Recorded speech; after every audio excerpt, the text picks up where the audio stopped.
Les damos la bienvenida a este espacio de entrevistas Pro Candelaria. Estamos con José Ignacio Méndez, el gerente de salud Cobre Chile en Anglo American. Soy Alex Spiegel y les damos la bienvenida a este espacio de entrevistas. José Ignacio, quiero consultarte en qué consisten los riesgos psicosociales. Son temas que están dando vuelta ahora, especialmente en relación al trabajo minero, especialmente el tema teletrabajo, pero en general, ¿qué son los riesgos psicosociales? Hola Alex, en primer lugar muchas gracias por este espacio para poder conversar de este importante tema. Todos sabemos quienes trabajamos en minería que es un peligro, que es un riesgo. Estamos acostumbrados a identificar peligros que pueden ser de distinta naturaleza. Aquellos que dañan la salud más conocidos son los riesgos químicos, los biológicos o los riesgos físicos derivados de energía, pero también existen los riesgos ergonómicos y los riesgos psicosociales, que son aquellos condiciones que derivan de la organización del trabajo y que pueden generar daño en la salud de las personas. Sin embargo, algo que yo siempre destaco de los riesgos psicosociales es que, a diferencia de los otros riesgos que en general solo pueden hacer daño, las condiciones de trabajo o las condiciones de organización del trabajo, si uno las gestiona bien, no solo buscamos que no dañen, sino que buscamos que promuevan la salud de las personas. Por lo tanto, en resumen, yo diría que son factores psicosociales porque dependiendo de cómo se gestionen, se pueden transformar en riesgos o se pueden trabajar en factores protectores de la salud, ¿ya? Y son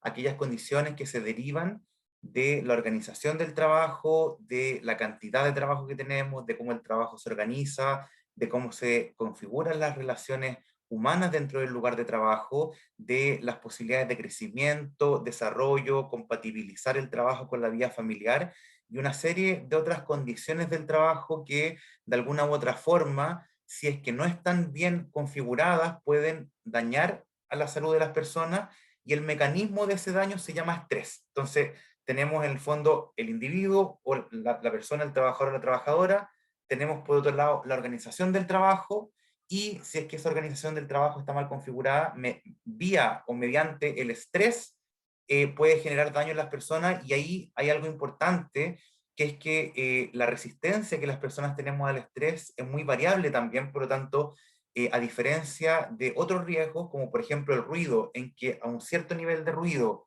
el daño auditivo es más o menos parejito en todas las personas que están ahí, a cierto nivel de riesgo psicosocial, el daño en las personas que viven en ese entorno laboral puede ser completamente distinto de acuerdo a los recursos que yo como persona tenga para enfrentar esas condiciones, y sabemos que hay ciertos momentos de la vida en que las personas son más vulnerables o más susceptibles. Es distinto un trabajador o trabajadora sometido a un entorno organizacional del trabajo adverso y que al mismo tiempo tenga una familia bien consolidada, que haga deporte, que esté sano, a que ese mismo trabajador esté cursando, por ejemplo, un duelo, una separación, problemas familiares, problemas económicos. Por lo tanto, de alguna forma, el colchón donde cae ese riesgo puede ser de alguna forma más o menos resistente, y el daño que se produce en la persona finalmente puede ser desde ninguno hasta un daño catastrófico, y las consecuencias en general de los riesgos psicosociales en la salud de las personas suelen ser de la esfera mental. Sin embargo, también hay otras condiciones. Una persona sometida a un alto nivel de estrés psicosocial en el trabajo se puede volver hipertensa, puede tener problemas de sueño, se puede tirar al trago, puede tener problemas para dormir, puede adoptar conductas más inseguras, y por lo tanto el abanico de impacto es completamente amplio. Bueno, ¿qué puede ocurrir? Bueno, me acabas de decir justamente entonces, ¿qué curso de acciones, digamos, puede hacerse justamente frente a este tipo de riesgos? ¿Qué es lo que se puede hacer? Bueno, en primer lugar, uno los tiene que identificar. Ya hay metodologías para identificarlo. En Chile hoy día, desde el punto de vista conceptual, uno puede identificar, porque, por ejemplo, el ruido, yo voy con una maquinita y lo mido, y nadie pone en duda lo que dice la maquinita. El polvo lo mismo, ¿ya? Pero la organización del trabajo y cómo yo percibo eso como trabajador, obviamente no se puede medir con una máquina, ya por lo tanto hay dos mecanismos para medirlo. Uno es a través de encuestas, y otro es a través de conversar. Ya la conversación puede ser uno a uno, puede ser en grupos focales, etcétera.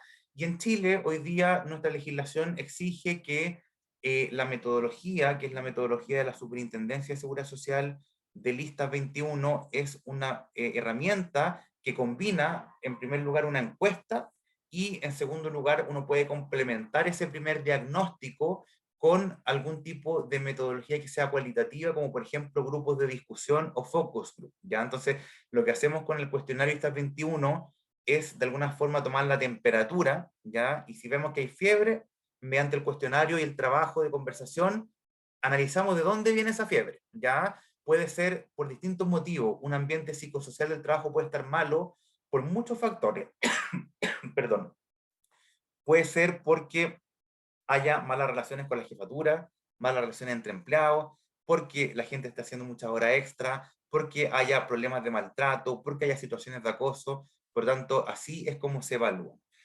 A grandes rasgos, los riesgos psicosociales tienen que ver con una dimensión que se llama demanda psicológica, o sea, todo la carga mental que el trabajo nos produce, y en esa dimensión están unas subdimensiones que tienen que ver con la cantidad de horas, el ritmo de trabajo, puedo hacer pausa, tengo espacios para descansar, etcétera. Eso es la cantidad de trabajo.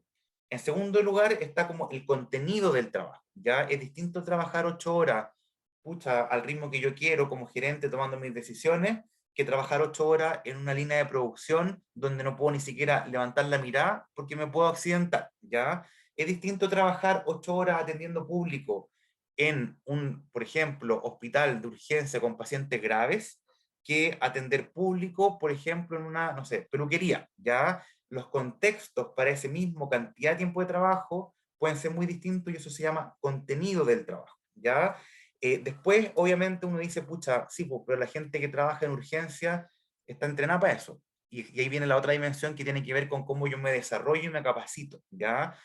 No es lo mismo personas que, organizaciones que se preocupen de que sus trabajadores estén capacitados y entrenados para el tipo de trabajo que hacen, que alguna que seleccionan y capacitan sin ningún tipo de análisis en esa perspectiva.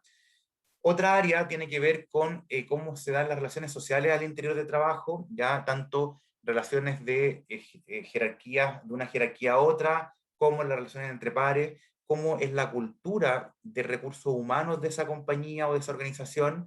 Ya hoy día es muy distinto, por ejemplo, una organización que promueva la diversidad y que rechace completamente la violencia en todas sus variantes, a una organización que no lo haga. ¿Ya? Entonces yo creo que y por último está como cómo la organización permite que las personas compatibilicen su vida personal con su vida familiar, y eso cobra especial relevancia hoy día en que estamos en un contexto de pandemia donde no todas las personas lo están pasando igual de bien o igual de mal, donde podemos decir, mira, sí, la gente está en teletrabajo, pero es muy distinto estar en teletrabajo cuando tienes 4 niños y no tienes nana, a cuando tienes en tu casa una oficina para cada uno y tienes 2 nanas y tienes la posibilidad de estar completamente tranquilo trabajando. Y obviamente es muy distinto tener que estar trabajando desde la casa sin ningún tipo de flexibilidad horaria a tener que estar trabajando en la casa por objetivo y no marcando tarjeta como cuando uno va a la pega presencial.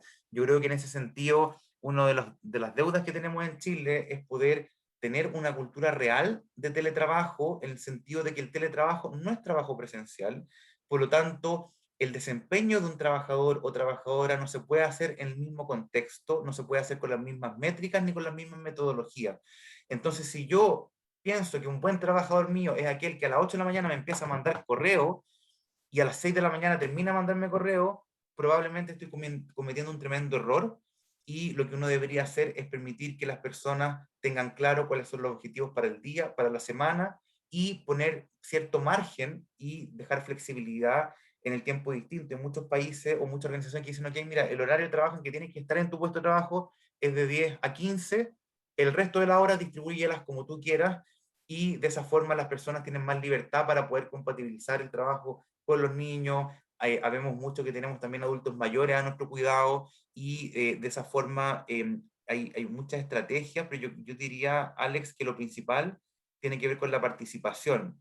yo como gerente, o yo como dirigente sindical, o yo como supervisor, o yo como trabajador, voy a conocer probablemente mi realidad, ¿ya? Pero la realidad de todos los estamentos de la organización es distinta, por lo tanto, las decisiones se tienen que tomar, ojalá, de forma participativa, y la metodología de evaluación de riesgos psicosociales que está vigente en Chile es participativa, y quien comanda y lidera esa gestión no es un médico, no es un psicólogo, sino que es un comité conformado, multiestamental, conformado por actores relevantes de cada organización de los distintos estamentos. Se va a arriesgar más una persona que tiene, digamos, esta condición de riesgos psicosociales? ¿Va a tener esta condición, digamos, más de lo que me mencionabas recién, o al principio, digamos, que en el fondo una persona que está expuesta a riesgos psicosociales también tiene más, ¿cómo se dice?, osadía o más que osadía, digamos, va a tener poco cuidado, digamos, con el resguardo de su salud también? Exactamente, los riesgos psicosociales nos generan estrés, y las formas en que canalizamos el estrés son múltiples. Ya hay personas que con el estrés se van para adentro y se deprimen, otras personas que ante el estrés se van para afuera y se hiperventilan, hay personas que buscan compensar ese estrés de formas positivas. Por ejemplo, yo cuando estoy estresado me gusta hacer deporte, deporte, botar, botar, botar, pero también me podría gustar tomar, tomar, tomar, y esas dos conductas para compensar el estrés son conductas que tienen impactos completamente distintos en la salud de las personas, ¿ya? El cómo yo enfrento el estrés también está condicionado por variantes que son socioeconómicas y culturales.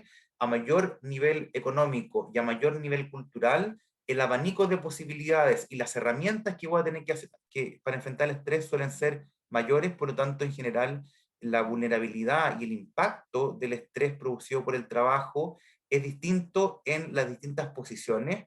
Y también pasa que a menor escala en la jerarquía de una organización, yo voy a tener menos impacto y menos influencia en cómo resolver los problemas. Entonces, por ejemplo, si yo siento que mi jefe o que la forma en que se hace el trabajo no me gusta, es muy distinto el cómo yo lo puedo plantear desde un escenario que desde otro.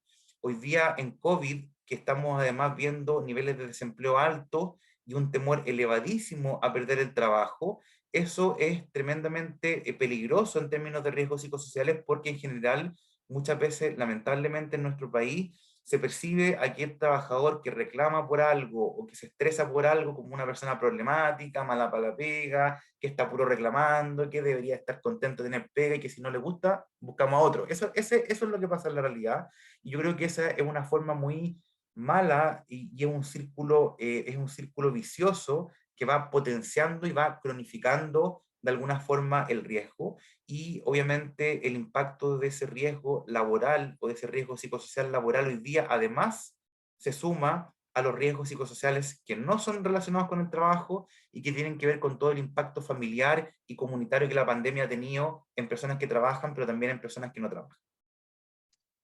Damos las gracias a José Ignacio Méndez por esta interesante entrevista respecto a los riesgos psicosociales. Les esperamos en una nueva edición de entrevistas Pro Candelaria. Le damos las gracias, Ignacio. Muy buenas tardes. Gracias, que estén muy bien. Cuídense. Chao, chao.